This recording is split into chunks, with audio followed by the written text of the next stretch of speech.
मंगलाचरण। मोक्षमार्गस्य नेतारं वेत्तारं कर्मभूभृतां ज्ञातारं विश्वतत्त्वानां वन्दे तद्गुणलब्धये वन्दे तद्गुणलब्धये। आज का हमारा विषय है मुक्ति का मार्ग। अपन ये मुक्ति का मार्ग जो विषय है ये समझने से पहले, इसको पढ़ने से पहले अपन जानते हैं कि ये पहली बात तो मुक्ति के मार्ग की चर्चा तो पुरुषार्थ सिद्धि उपाय में की गई है और पुरुषार्थ सिद्धि उपाय के रचयिता आचार्य अमृतचंद्र देव हैं। इसीलिए अभी अपन पहले मुक्ति का मार्ग का अर्थ समझने, मुक्ति का मार्ग क्या है ये समझने के पहले एक बार आचार्य अमृतचंद्र देव का परिचय देखते हैं। जो आचार्य अमृतचंद्र देव थे वो उनकी महानता बहुत ज्यादा थी। जैसे जो आचार्य कुंद देव हैं, अगर आचार्य कुंद देव के बाद अगर किसी का नाम आता है तो इन्हीं का नाम सबसे ज्यादा जाना जाता था, इन्हीं का नाम सबसे ज्यादा याद किया जाता था। किनका नाम? आचार्य अमृत चंद्र देव। इनका ही नाम आचार्य कुंद देव के बाद आता था और इनकी महानता और भी थी। जैसे ये आचार्य अमृतचंद्र देव लोक प्रशंसनीय तो थे, लेकिन वे लोक प्रशंसा से दूर रहते थे। क्या कहा? वे लोक प्रशंसनीय तो थे, लेकिन लोक प्रशंसा से दूर रहते थे और उन्होंने पुरुषार्थ सिद्धि उपाय में 226 छंद में कहा भी है, वर्णे कृतानि चित्रै पदानि तु पदे कृतानि वाक्यानि वाक्ये कृतं पवित्रं शास्त्रमिदं न पुनरस्माभिः। अर्थात जो आचार्य अमृतचंद्र देव हैं उन्होंने जो वर्ण बोले, ये मैं इसका अर्थ बता रहा हूँ। जो अभी 226वां छंद था ना पुरुषार्थ सिद्धि उपाय में जो था, उसका ही अर्थ बता रहा हूँ मैं, जो भी अपन ने पढ़ा। तो इसमें बताया है कि जो आचार्य अमृतचंद्र देव हैं उनके कहे गए वर्णों से, अर्थात तरह तरह के वर्णों से तरह तरह के क्या बन गए? पद। फिर यहाँ पे इसके बाद क्या आया था? पदानि तु पदे कृतानि वाक्यानि, अर्थात उन तरह तरह के पदों से, जो पद बने थे तरह तरह के वर्णों से, तो फिर वो पद बन गए। फिर जो तरह तरह के पद थे उनसे तरह तरह के वाक्य बन गए और उन तरह तरह के वाक्यों से पवित्र शास्त्र बन गए। और इसमें भी उन्होंने कहा है कि मैं इसका कर्ता नहीं हूँ, अर्थात मैं इस पुरुषार्थ सिद्धि उपाय का कर्ता नहीं हूँ। मैंने ये पवित्र शास्त्र नहीं बनाया है, मेरा इसमें कोई भी कर्तापना नहीं है, ऐसा उनने कहा। तो उनने लिखा तो है लेकिन उनने अपने आप को कर्ता नहीं बोला। तो सोचो कितनी महान सोच होगी उनकी। अब अपन उनका व्यक्तित्व देखते हैं। उनका व्यक्तित्व तो ऐसा था कि जो आचार्य अमृतचंद्र देव थे वो किसी क्षत्रिय राजघराने से लगते थे। इसीलिए पंडित आशाधर जी ने उन्हें अपने ग्रंथ में ठक्कुर नाम से उनका नाम ठक्कुर रखा। और ठक्कुर का अर्थ कि क्षत्रिय राजधानी अर्थात किनको ठक्कुर कहा था पहले? इसमें तो आचार्य अमृतचंद्र देव को ठक्कुर कहा था पंडित आशाधर जी ने। तो इसमें ठक्कुर का अर्थ है क्षत्रिय राजघराना। तो इससे ये पता चलता है कि आचार्य अमृतचंद्र देव क्षत्रिय राजघराने के लगते थे। अब इसमें इनके व्यक्तित्व में इनकी भाषा संस्कृत थी और संस्कृत पर इनका बहुत अधिकार था। अब अपन इनका देखते हैं कर्तृत्व में इनकी गद्य और पद्य की शैली दोनों ही सहज, बोधगम्य और माधुर्य गुण से सहित थी।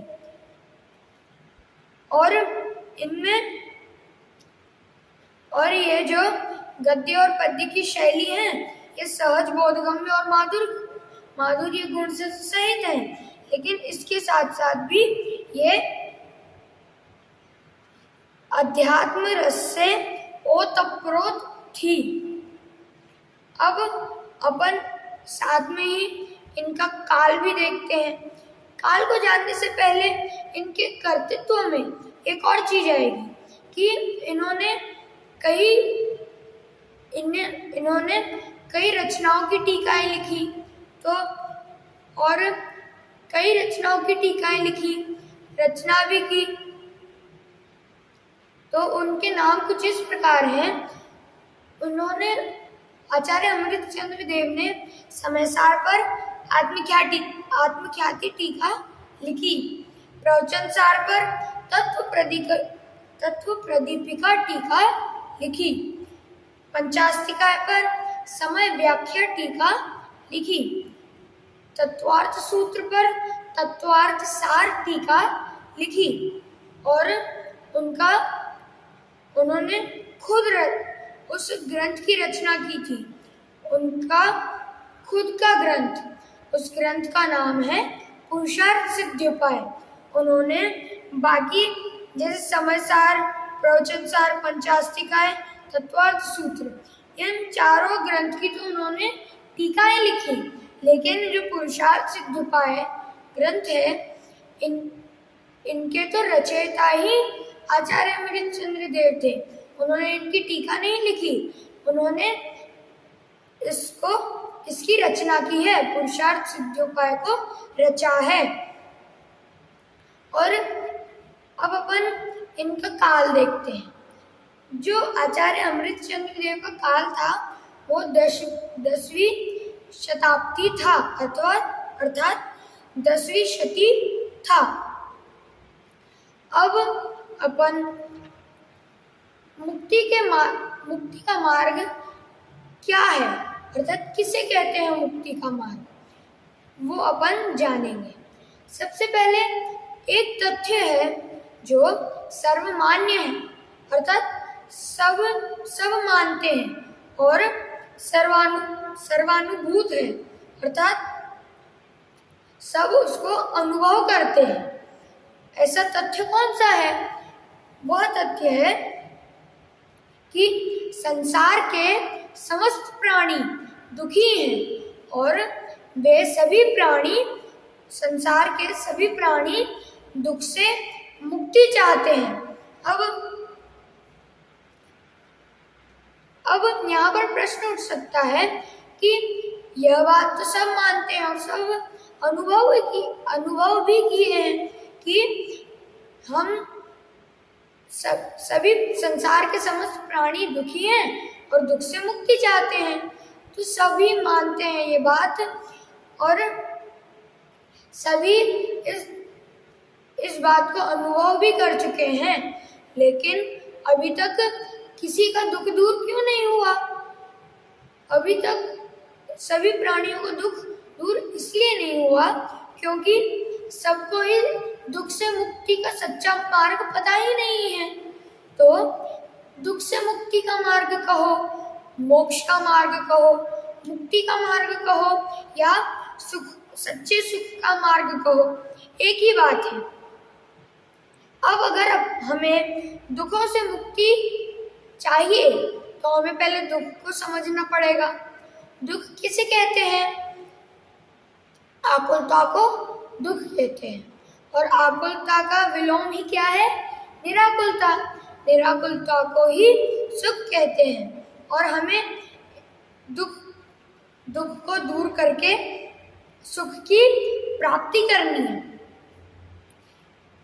इसलिए हमें एक बार फिर से अपन सुख का पूरा अर्थ एक बार जान लेते हैं। जहां पर रंच मात्र भी, कितना? रंच मात्र भी, इतना सा भी नहीं, इतना सा भी दुख ना हो, और पूर्ण निराकुलता हो, अर्थात हर जगह ही निराकुलता हो, 1% भी आकुलता नहीं हो, उसे ही सुख कहते हैं। और अभी अपन ने देखा कि मुक्ति का मार्ग कहो, चाहे दुख से मुक्ति का मार्ग कहो, सच्चे सुख की प्राप्ति का मार्ग कहो, कुछ भी कहो, बात तो एक ही है। लेकिन पुरुषार्थ सिद्ध उपाय में फिर से आचार्य अमृतचंद्र देव कहते हैं 20वें छंद में मुक्ति का मार्ग बताने के लिए क्या कहते हैं? एवं सम्यक दर्शन बोध चरित्र त्रयात्मको नित्यं तस्यापि मोक्ष मार्गो भवति निषेव्यो यथा शक्ति। अर्थात सम्यक दर्शन, सम्यक ज्ञान और सम्यक चारित्र। इसमें बोध का अर्थ है सम्यक ज्ञान और चरित्र का अर्थ है सम्यक चारित्र। जब सम्यक दर्शन, सम्यक ज्ञान और सम्यक चारित्र की एकता होगी तभी हमें मुक्ति का मार्ग मिलेगा। अर्थात इन तीनों की एकता ही मुक्ति का मार्ग है। अब अपन ने ये तो देख लिया, और ये तीनों ही रत्नत्रय हैं। क्या है? रत्नत्रय हैं। कौन तीन रत्नत्रय हैं? सम्यक दर्शन, सम्यक ज्ञान और सम्यक चारित्र। अभी ये जो अपन ने तीन रत्नत्रय जाने, इनके नाम जाने, इन तीन रत्नत्रयों को अपन पहले शब्दों से अर्थ समझेंगे, फिर उसका थोड़ा विस्तार करके पढ़ेंगे, फिर अपन उसका पूर्ण विस्तार से अर्थ समझेंगे। तो सबसे पहले अपन इन सम्यक दर्शन, सम्यक ज्ञान और सम्यक चारित्र, इनका अर्थ शब्दों से समझते हैं। तो सम्यक अर्थात सच्चा, हाँ, सम्यक अर्थात क्या? सच्चा। और दर्शन अर्थात श्रद्धान। सच्चे श्रद्धान को सम्यक दर्शन कहते हैं। और सच्ची जानकारी को अर्थात सच्चे ज्ञान को सम्यक ज्ञान कहते हैं। और अपनी आत्मा में लीन हो जाने को सम्यक चारित्र कहते हैं। क्या कहते हैं? सम्यक चारित्र। अब अपन इन रत्नत्रयों को, तीनों ही रत्नत्रयों को थोड़ा विस्तार से समझते हैं। सबसे पहले सम्यक दर्शन। सम्यक दर्शन किसे कहते हैं? सम्यक दर्शन अर्थात पर पदार्थों से भिन्न अपनी आत्मा का वास्तविक स्वरूप स्वसन्मुख होकर समझना, और नहीं, स्वसन्मुख होकर समझकर, समझने से कुछ नहीं होगा, समझकर उसमें आत्मपने की श्रद्धा रखना। सिर्फ समझ लिया आत्मा को, कुछ नहीं चलेगा इससे। उसमें अपने आत्मपने का श्रद्धान भी होना चाहिए, नहीं तो वह सम्यक दर्शन नहीं होगा। अब सम्यक ज्ञान। सम्यक ज्ञान अर्थात पर पदार्थों से भिन्न अपनी आत्मा की तथा पर पदार्थों की स्वसन्मुख होकर सही जानकारी। ऐसा नहीं कि आधी जानकारी। अब अपन सोच रहे हैं, अपन ने देखा कि अपन ने सोचा जैसे इंडिया और पाकिस्तान का मैच चल रहा है, अपन ने सोचा इंडिया जीतेगी, अपन ने सिर्फ सोचा ऐसा, अपन ने पक्का नहीं किया कि इंडिया ही जीतेगी। अपन को आधी जानकारी मिली, पूरी जानकारी तो मिलेगी, पूरी जानकारी तो मिली ही नहीं, इसीलिए सम्यक ज्ञान तो नहीं हुआ। लेकिन पूरी जितनी पूरी यथार्थ जानकारी, हाँ, यथार्थ सच्ची जानकारी, हाँ, सच्ची जानकारी या फिर सच्ची जानकारी, जानकारी मतलब ज्ञान, और सच्चा अर्थात सम्यक, तो सच्ची जानकारी अर्थात सम्यक ज्ञान इसी को कहते हैं। अब सम्यक चारित्र, सम्यक चारित्र अर्थात पर पदार्थों और पर भावों से भिन्न अपने ज्ञान स्वभावी आत्मस्वरूप में लीन हो जाना सम्यक चारित्र कहलाता है। क्या कहलाता है? सम्यक चारित्र। और ये तीनों ही आत्मरूप है। ऐसा नहीं कि हमको कहीं हिमालय की चोटी पे जाना पड़ेगा इन तीनों को प्राप्त करने के लिए, कहीं दूर 20 किलोमीटर दूर दुकान पे जाना पड़ेगा इन सम्यक दर्शन, सम्यक ज्ञान और सम्यक चारित्र को खरीदने के लिए। ऐसा नहीं, ये तीनों ही आत्मरूपी हैं, अर्थात आत्मा के पास है। और आत्मा कौन है? अपन ही है आत्मा। अर्थात ये सम्यक दर्शन, सम्यक ज्ञान और सम्यक चारित्र रूप तीनों ही रत्नत्रय अपनी आत्मा में ही है। बस हमें इनको प्रकट करने की आवश्यकता है, हमें इनको प्रकट करना पड़ेगा और हमें इनको कहीं खरीदने नहीं जाना पड़ेगा। ये इसमें हमें जो प्रकट करना है सम्यक दर्शन, सम्यक ज्ञान और सम्यक चारित्र, इनको अब अपन विस्तार से समझते हैं, और भी ज्यादा विस्तार से समझते हैं। सबसे पहले अपन सम्यक दर्शन को समझते हैं। सम्यक दर्शन क्या है? ये सम्यक दर्शन, इसमें दो प्रश्न उठते हैं। पहला प्रश्न, क्या है ये सम्यक दर्शन? दूसरा प्रश्न, जो ये तीन रत्नत्रय हैं, सम्यक दर्शन, सम्यक ज्ञान और सम्यक चारित्र, इन तीनों में से सर्वप्रथम सम्यक दर्शन को ही क्यों प्राप्त करना चाहिए? सबसे पहले हमें सम्यक दर्शन को ही क्यों प्राप्त करना चाहिए? ये दूसरा प्रश्न है। तो अपन इन दोनों ही प्रश्नों को समझने का प्रयास करते हैं। सबसे पहले कि सम्यक दर्शन किसे कहते हैं? सम्यक दर्शन किसे कहते हैं, यह बताने के लिए आचार्य अमृतचंद्र देव कहते हैं पुरुषार्थ सिद्ध में, जीवा जीवादीनां तत्वार्थानां सदैव कर्तव्यं श्रद्धानं विपरीता विनिवेश विविक्तमात्मरूपं तत्। अर्थात विपरीत मान्यता से रहित होकर अपनी आत्मा का श्रद्धान करना। सबसे पहले हमें किसका श्रद्धान करना है? अपनी आत्मा का। हाँ, श्रद्धान करना है। किसका श्रद्धान करना है? अपनी आत्मा का। कैसे श्रद्धान करना है? विपरीत मान्यताओं से रहित होकर। किन से रहित होकर? विपरीत मान्यताओं से रहित होकर। इसे ही सम्यक दर्शन कहते हैं। और इस सम्यक दर्शन को सबसे पहले इसलिए प्राप्त करना चाहिए क्योंकि अगर हमें हमारे ज्ञान को सम्यक ज्ञान करना है, अगर हमें अपने चारित्र को सम्यक चारित्र करना है, तो हमारा सबसे पहले दर्शन हमारा सम्यक होना चाहिए। जैसे दर्शन, ज्ञान और चारित्र ये नॉर्मल है, हमें अपने ज्ञान को और चारित्र को सम्यक करना है। तो उन दोनों को सम्यक करने के लिए पहले हमें सबसे पहला दर्शन को, हमारे श्रद्धान को सम्यक करना पड़ेगा। तभी हमारे हमारे ज्ञान और चारित्र सम्यक हो पाएंगे।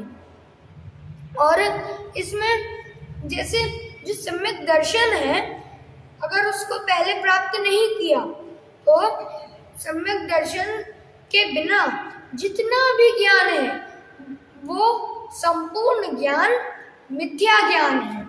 और अगर सम्यक ज्ञान नहीं होगा तो सम्यक चारित्र भी नहीं होगा, क्योंकि सम्यक ज्ञान से जो ज्ञान मिलता है अपन उसी का तो चिंतन कर पाएंगे, अपनी आत्मा में लीन हो पाएंगे तभी तो। लेकिन अगर हमें तभी तो अपन सम्यक चारित्र कर पाएंगे, लेकिन हमें सम्यक ज्ञान ही प्राप्त नहीं हुआ है तो सम्यक चारित्र प्राप्त कैसे होगा। और अगर सम्यक दर्शन प्रकट हो गया तो सम्यक ज्ञान भी प्रकट हो जाएगा, और सम्यक ज्ञान प्रकट हो गया तो सम्यक चारित्र भी प्रकट हो जाएगा। इसीलिए सबसे पहले सम्यक दर्शन को प्राप्त करना आवश्यक है। इसमें एक चीज रह गई कि जो सम्यक ज्ञान है अगर ये प्राप्त नहीं हुआ तो जो अपन कितने भी व्रतों को धारण कर लें, अनुव्रतों को धारण कर लें, महाव्रतों को धारण कर लें, वे सभी अनुव्रत महाव्रत क्या कहलाएंगे? मिथ्या चारित्र कहलाएंगे। इसीलिए सम्यक दर्शन को सर्वप्रथम प्राप्त करना आवश्यक है। अब कई लोग सोच रहे होंगे कि अरे ये बात तो हमें भा गई कि ये हमने जान तो लिया कि सम्यक दर्शन किसे कहते हैं, सम्यक दर्शन को सबसे पहले प्राप्त क्यों करना चाहिए। अब हमें भी सम्यक दर्शन को प्राप्त करना है तो जरा ये भी बताओ सम्यक दर्शन कैसे प्राप्त होता है, सम्यक दर्शन की प्राप्ति के सोपान क्या है। जो सम्यक दर्शन है उसको प्राप्त करने के लिए सर्वप्रथम हमें सात तत्वों का तत्वाभ्यास करना पड़ेगा। फिर हमें इन सात तत्वों को समझना पड़ेगा। फिर पर पदार्थों में और पर भावों में पर बुद्धि रखना, अर्थात जो पर पदार्थ हैं और पर भाव हैं वो मेरे नहीं है, वो स्व नहीं है, अपनी आत्मा के नहीं है, तो उनमें पर बुद्धि रखना। वो स्व नहीं है अर्थात पर है, और अपनी आत्मा में आत्म बुद्धि रखना अर्थात अहम बुद्धि रखना। अपने आत्मा में अहम बुद्धि रखने से कुछ नहीं होगा, हमें फिर अपनी त्रिकाली आत्मा के सन्मुख होकर अपनी आत्मानुभूति को प्रकट करने का उद्यम करना पड़ेगा। यही कुछ सम्यक दर्शन को प्राप्त करने के सोपान है। सोपान का अर्थ आप में से किसी को पता है? सोपान अर्थात सीढ़ियां। हमें सबसे पहले तत्वों का अभ्यास करना पड़ेगा, फिर उसके बाद नेक्स्ट सीढ़ी हमें तत्वों को समझना पड़ेगा, फिर उसके बाद नेक्स्ट सीढ़ी हमें पर पदार्थों में और पर भावों में पर बुद्धि रखनी पड़ेगी, फिर नेक्स्ट सीढ़ी हमें अपनी आत्मा में आत्म बुद्धि रखना है अर्थात अहम बुद्धि रखना है, फिर अगली सीढ़ी हमें अपनी त्रिकाली आत्मा के सन्मुख होकर अपनी आत्मानुभूति को प्रकट करने का उद्यम करना है। फिर ये जो 5 सीढ़ियां हैं, तत्वों का अभ्यास, तत्वों को समझना, पर पदार्थों और पर भावों में पर बुद्धि, ये 3 हो गए। फिर अपनी आत्मा में ममत्व बुद्धि अर्थात आत्म बुद्धि अहम बुद्धि, ये 4 सीढ़ियां हो गई। 5वीं सीढ़ी त्रिकाली, अपनी त्रिकाली आत्मा के सन्मुख होकर अपनी आत्मानुभूति को प्रकट करने का उद्यम करना। ये 5 सीढ़ियां हो गई। अब इन 5 सीढ़ियों को चढ़ते ही अपन को सम्यक दर्शन की प्राप्ति हो जाएगी। ये ही कुछ सम्यक दर्शन को प्राप्त करने के सोपान हैं, अर्थात सीढ़ियां हैं। अर्थात इसमें स्टेप्स, एक के बाद एक स्टेप को फॉलो करके सम्यक दर्शन प्राप्त करें। और अब अपन देखते हैं सम्यक ज्ञान किसे कहते हैं। सम्यक ज्ञान का अर्थ बताने के लिए भी आचार्य अमृतचंद्र देव ने फिर से बोला है पुरुषार्थ सिद्धि उपाय में कर्तव्योऽध्यवसायः सदनेकान्तात्मकेषु तत्त्वेषु संशय विपर्ययान् ध्यवसाय विविक्तमात्मरूपं तत्। अर्थात संशय, विपर्य और अनध्यवसाय, इन तीनों प्रकार के ज्ञानों से रहित सही जानकारी और अनेकांतात्मक जीवादि 7 तत्वों, अनेकांतात्मक प्रयोजनभूत तत्व को, अर्थात जो जीवादि 7 तत्व हैं वे प्रयोजनभूत तत्व हैं, इनकी सही जानकारी को सम्यक ज्ञान कहते हैं। अब अपन सबसे पहले देखते हैं कि संशय किसे कहते हैं। संशय अर्थात परस्पर विरुद्ध अनेक कोटि को स्पर्श करने वाले ज्ञान को संशय कहते हैं। इसमें अपन उदाहरण के माध्यम से समझते हैं कि अपन कहीं गाड़ी से जा रहे हैं, ठीक है। अपन को एक जगह रोड पे कुछ चमकती हुई चीज दिखी, अपने दिमाग में तुरंत 2 चीजें आई। अपन ने सोचा कि वो चांदी होगा, फिर अपन ने सोचा कि वो सीप होगा। चांदी है कि सीप है, चांदी है कि सीप है, ये सोचते रहना, अभी निर्णय नहीं हुआ है, उसे संशय कहते हैं। और इसमें एक और उदाहरण है कि शुभ राग धर्म है कि पुण्य है। शुभ राग धर्म है कि पुण्य है, शुभ राग धर्म है कि पुण्य है, धर्म है कि पुण्य है, ये इसमें भी अभी निर्णय नहीं हुआ है, ये भी आधा अधूरा ज्ञान है, इसलिए तो सम्यक ज्ञान होने के चांसेस ही नहीं है। इसलिए इस ज्ञान, ये जो संशय है, इस ज्ञान से रहित सही जानकारी। और विपर्य, विपर्य अर्थात विपरीत एक कोटि के निश्चय करने वाले ज्ञान को विपर्य कहते हैं, अर्थात विपर्य ज्ञान कहते हैं। अब इसमें भी अपन उदाहरणों के माध्यम से समझते हैं। अपन ने सोच लिया कि चांदी तो किसका गिरा होगा, ये सीप ही होगा, है ना। चांदी तो किसका गिरा होगा, सब संभाल के रखते हैं, ये सीप ही होगा। लेकिन वो था तो चांदी, पड़ा हुआ चांदी था, क्योंकि कहीं नदी है, वहां से इतनी दूर उड़ के सीप आए ना आए इसकी कोई गारंटी थोड़ी है, वो चांदी ही है।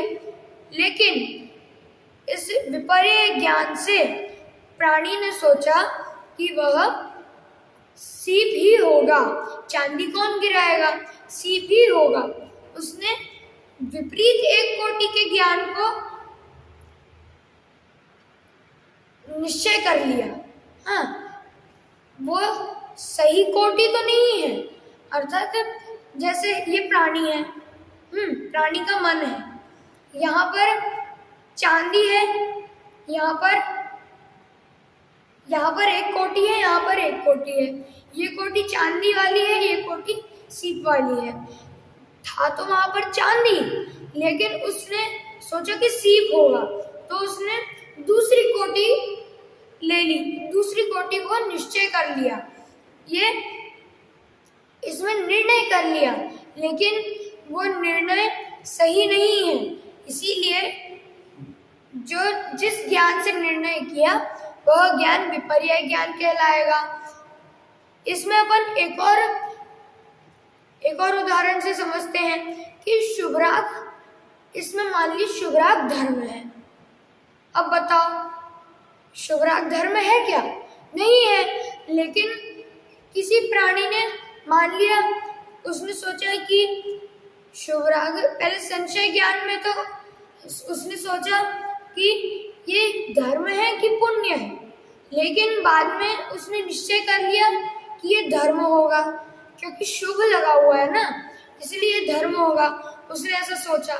लेकिन जो शुभ राग है वो तो पुण्य है, वो धर्म तो नहीं है, क्योंकि कैसा भी राग हो लेकिन राग तो है कम से कम, इसलिए वो राग धर्म रूप तो हो ही नहीं सकता, इसलिए वो है तो पुण्य रूप, लेकिन उस प्राणी ने सोचा कि ये धर्म रूप है, क्योंकि ये शुभ राग है ना, शुभ है, क्या गलत है इसमें, इसलिए उसने सोचा कि ये शुभ राग धर्म है।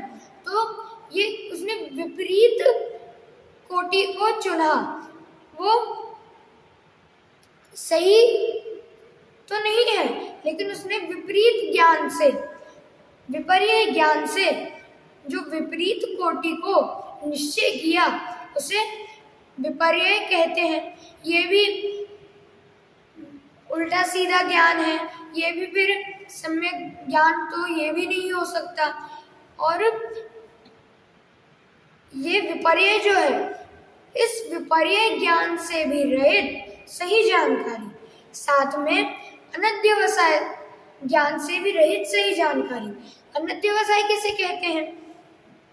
अनध्यवसाय अर्थात यह क्या है, हाँ यह क्या है या कुछ है, यह क्या है या कुछ है, केवल इतना अरुचि और अनिर्णय पूर्वक जानना, जैसे ये कुछ तो है, आत्मा कुछ तो होगा, अपनी आत्मा है। उस प्राणी ने सोचा नहीं कि क्या है आत्मा, उसने सिर्फ ये सोचा कि कुछ तो होगा आत्मा। इसमें भी अपन उदाहरण के माध्यम से समझते हैं कि अपन ने देखा था ना पहले संशय और विपर्य वाले ज्ञान में कि सीप और चांदी वाला उदाहरण, इसमें उस प्राणी ने ये नहीं सोचा कि सीप है कि चांदी है, उसको ये कुछ ध्यान में नहीं आया, उसने सोचा कुछ तो होगा, अपन को क्या करना, कुछ तो होगा। उसमें अरुचि रखते हुए उस चीज को बताया कि कुछ तो होगा, उसमें रुचि नहीं रखी उस प्राणी ने, कुछ तो होगा, ऐसा पूर्ण ज्ञान नहीं है ये। और शुभ राग कुछ तो होगा, धर्म है कि पुण्य है ये नहीं पता हमें, कुछ तो होगा, ऐसा ये भी आधा अधूरा ज्ञान है, इसमें पूर्ण ज्ञान थोड़ी है, कुछ है।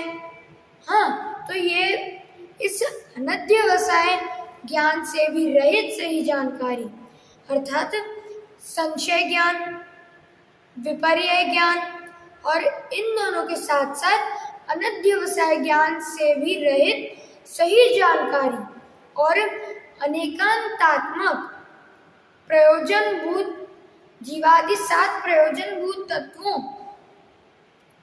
की सही जानकारी सम्यक ज्ञान कहलाता है। इसमें जो अनेकांतात्मक है, इसमें अनेकांत का अर्थ क्या है? अनेकांत 2 शब्दों में डिवाइडेड है। अनेकांत अनेक और अंत, अनेक और अंत। अनेक अर्थात बहुत सारे, एक नहीं बहुत सारे, जैसे एक होता है लेकिन ये एक नहीं है, एक से ज्यादा है, अनेक है, बहुत सारे। और अंत, अंत अर्थात धर्म। तो वस्तुओं में परस्पर विरुद्ध दो युगल स्थिति वाला धर्म, इसे ही अनेकांतात्मक कहते हैं और इसे अनेकांत कहते हैं। ऐसे ही अनेकांतात्मक प्रयोजनभूत जीवादि प्रयोजनभूत तत्व कितने हैं? 7 हैं। इन सातों ही प्रयोजनभूत तत्वों की सही जानकारी सम्यक ज्ञान कहलाती है। अब अपन ने ये सम्यक ज्ञान भी समझ लिया। अब अपन देखते हैं सम्यक चारित्र। अब सम्यक चारित्र अर्थात ये इसका अर्थ बताने के लिए भी आचार्य अमृतचंद्र देव कहते हैं पुरुषार्थ सिद्ध उपाय में कि चारित्रं भवति यतः समस्त सावध्य योग परिहरणात् सकल कषाय विमुक्तम विशदमुदासीनम् आत्मरूपम तत्। अर्थात समस्त अर्थात सभी प्रकार के, समस्त अर्थात सभी सावध्य योग से रहित जो सम्यक चारित्र है वो समस्त प्रकार के सावध्य योग से रहित है। सावध्य योग अर्थात क्या? सावध्य योग अर्थात आरंभ के कार्य। आरंभ अर्थात क्या? आरंभ अर्थात ऐसे कार्य जिन कार्यों से हिंसा होती हो। हिंसा के कार्यों को आरंभ कहते हैं और आरंभ को ही सावध्य योग कहते हैं। इसे और सेकंड पॉइंट, शुभाशुभ भाव रूप कषाय भाव विमुक्त। जो सम्यक चारित्र है वो शुभाशुभ भाव रूप कषाय भावों से विमुक्त है और संसार से उदासीन अर्थात व्यवहार वाला उदासीन नहीं कि रूठ जाना, वो वाला उदासीन नहीं। उसमें ये भी तो उदास का ही अर्थ होता है, लेकिन यहाँ पर कुछ और अर्थ दिया है। क्या अर्थ दिया है? उदासीन अर्थात संसार से उदासीन अर्थात समता भाव, मोह राग द्वेष आदि भावों से रहित भाव, उदासीन भाव। यहीं पे उदासीन का अर्थ यही लेना है। इसे सम्यक चारित्र कहते हैं। और निर्मल आत्मलीनता अर्थात निर्मल होकर अपनी आत्मा में लीनता, अपनी आत्मा में लीन होना, निर्मल होकर, इसे ही सम्यक चारित्र कहते हैं। अभी अपन ने ये तीनों जो सम्यक दर्शन, सम्यक ज्ञान और सम्यक चारित्र पढ़े हैं, ये तीनों ही रत्नत्रय हैं, ये तो अपन सभी को पता है। लेकिन यहाँ पर प्रश्न उठता है कि ये मुक्ति के मार्ग तो हैं ही, लेकिन साथ साथ में क्या ये स्वर्ग के भी मार्ग हैं? ऐसा यहाँ पर एक प्रश्न है। यहाँ पर किसी को भी प्रश्न उठ सकता है, लेकिन यहाँ पर समाधान तो यह आएगा कि जो स्वर्ग है वो 4 गतियों में से एक है, और 4 गतियां कहाँ हैं? इस संसार में। तो जो रत्नत्रय मुक्ति के मार्ग हो सकते हैं, वे संसार के मार्ग क्यों होंगे? वे तो संसार के मार्ग हो ही नहीं सकते। और स्वर्ग की प्राप्ति, मुक्ति के पथिक को शुद्ध भावों अर्थात सम्यक दर्शन, ज्ञान, चारित्र, शुभ भावों के साथ होने वाले ये जो सम्यक दर्शन, सम्यक ज्ञान, सम्यक चारित्र हैं, ये तो शुभ भाव हैं, शुद्ध भाव हैं। और इन्हीं के साथ होने वाले शुभ भावों शुभ भाव सहज ही हो जाते हैं। तो उन शुभ भावों से अपने आप ही स्वर्ग हो जाता है। और रत्नत्रय तो मुक्ति का ही मार्ग है, वो स्वर्ग का मार्ग नहीं है। और साथ में होने वाले शुभ भाव रूप परिणामों के अपराध, इसमें यहाँ पर जो शुभ भाव है इसको अपराध कहा है, और अपराध से वे संसार में ही स्थित स्वर्ग में जाते हैं। अब यहाँ पर प्रश्न उठ सकता है कि शुभ भाव अपराध क्यों है? हाँ, शुभ भाव अपराध क्यों है? इसमें प्रश्न पूछने के लिए ही आचार्य अमृतचंद्र देव कहते हैं पुरुषार्थ सिद्धोपाय में, क्या कहते हैं? ननु कथमेवं सिद्धयति देवायु प्रभृति सत्प्रकृति बंधः सकल जन सुप्रसिद्धो रत्नत्रयधारिणां मुनिवराणाम। एक बार अपन इसको फिर से देखते हैं, क्या है ये, क्या कहते हैं आचार्य अमृतचंद्र देव? ननु कथमेवं सिद्धयति देवायु प्रभृति सत्प्रकृति बंधः सकल जन सुप्रसिद्धो रत्नत्रयधारिणां मुनिवराणाम। अर्थात जो रत्नत्रय है वे बंध के कारण नहीं है, तो जो रत्नत्रयधारी मुनिराज होते हैं वे स्वर्ग क्यों जाते हैं? ये इतना प्रश्न है, इसका समाधान क्या होगा? फिर इसका समाधान है, समाधान में भी आचार्य अमृतचंद्र देव कहते हैं पुरुषार्थ सिद्धोपाय में, क्या कहते हैं? रत्नत्रयमिह हेतुर निर्वाणस्यैव भवति नान्यस्य आश्रवति युक्त पुण्यम यत्तु पुण्यम शुभपयोगोऽयमपराधः। शुभपयोगोऽयमपराधः, अर्थात इसका अर्थ ही समाधान है।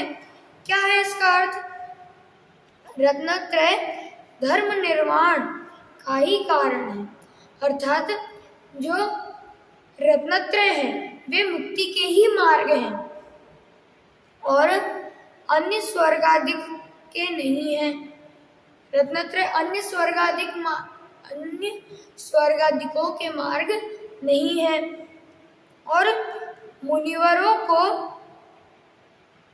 जो स्वर्गादिक का आश्रय होता है उसमें शुभोपयोग का ही आश्रय होता है, अर्थात अपराध होता है उनका। जो इसमें इसको सिंपल तरीके से समझाता हूँ, जो रत्नत्रय हैं वे मुक्ति के ही मार्ग हैं, वे स्वर्गादिक के मार्ग नहीं हैं।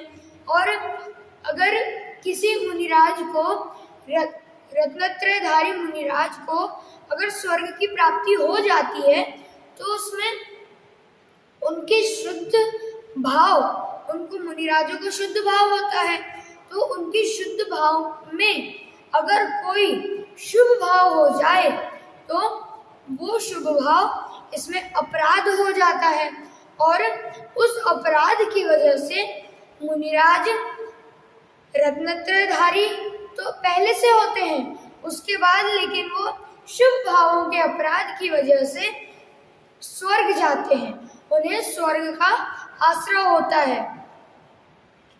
अब यहाँ पर एक और शंका उत्पन्न होती है कि मुनिराजों को रत्नत्रय रूप शुद्ध भाव ही था तो उन्हें बंध क्यों हुआ?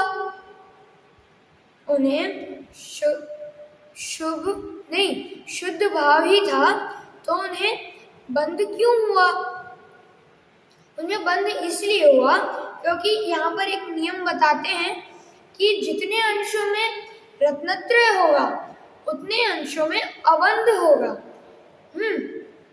और उनका थोड़ा सा शुभ भाव होगा और बाकी का शुद्ध भाव होगा, अर्थात उनके बाकी के अंशों में रत्नत्रय होगा और उतने ही अंशों में अवंध होगा। और आगे का नियम क्या है, जितने अंशों में, ये अपन इसमें तो यह है कि जितने अंशों में रत्नत्रय उतने अंशों में अवंध, और जितने अंशों में रागादिक उतने अंशों में बंध। अब इसको समझने के लिए, ये तो है नियम, इसको समझने के लिए अपन देखते हैं कि जैसे 50% अगर राग हुआ तो 50% बंध होगा। अगर 50% सम्यक दर्शन हुआ तो 50% अवंध, 30% रागादिक भाव हुए तो 30% बंध, 70% अगर सम्यक दर्शन आदि हुए तो 70% अवंध होगा। अगर 80%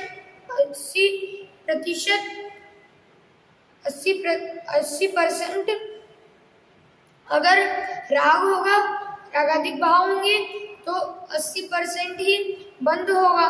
अगर 20% सम्यक दर्शन आदि भाव होंगे, रत्नत्रय आदि शुद्ध भाव होंगे, तो जितनी 20% अवस्थाओं में क्या है, सम्यक दर्शन आदि भाव है, तो उतनी अवस्थाओं में ही अवंध होगा। यह जो नियम है ये तो मैंने सम्यक दर्शन में बताया है, लेकिन ये नियम सम्यक दर्शन, सम्यक ज्ञान और सम्यक चारित्र, इन तीनों में ही लागू होगा, इन तीनों में ही यह नियम होता है। और जो बंध है, ये बंध से छूटना है तो रत्नत्रय रूप परिणमन करना आवश्यक है, अर्थात रत्नत्रय रूप परिणमन करना पड़ेगा।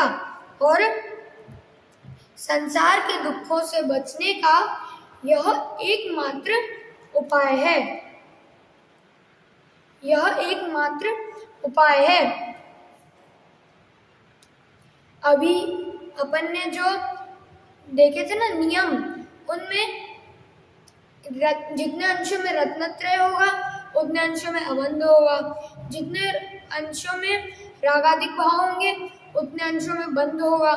तो यही बताने के लिए आचार्य अमृतचंद्र देव कहते हैं पुरुषार्थ सिद्धि उपाय में, येनांशेन सुदृष्टि तेनांशेनास्य बंधनं नास्ति, येनांशेन तु राग तेनांशेन बंधनं भवति, येनांशेन ज्ञानं तेनांशेन बंधनं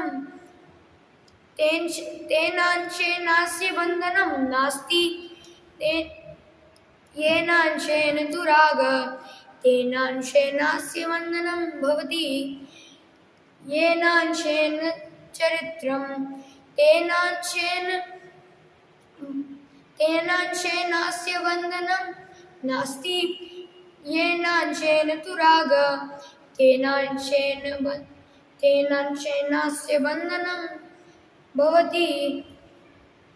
और हम भी यह जो नियम है इसको अपने जीवन में अपनाएं, अर्थात इन रत्नत्रयों को, सम्यक दर्शन, सम्यक ज्ञान और सम्यक चारित्र को अपनाएं, अर्थात प्राप्त करें और सिद्ध बने, अर्थात मोक्ष में अपन सभी का वास हो। इसी मंगल भावना से विराम।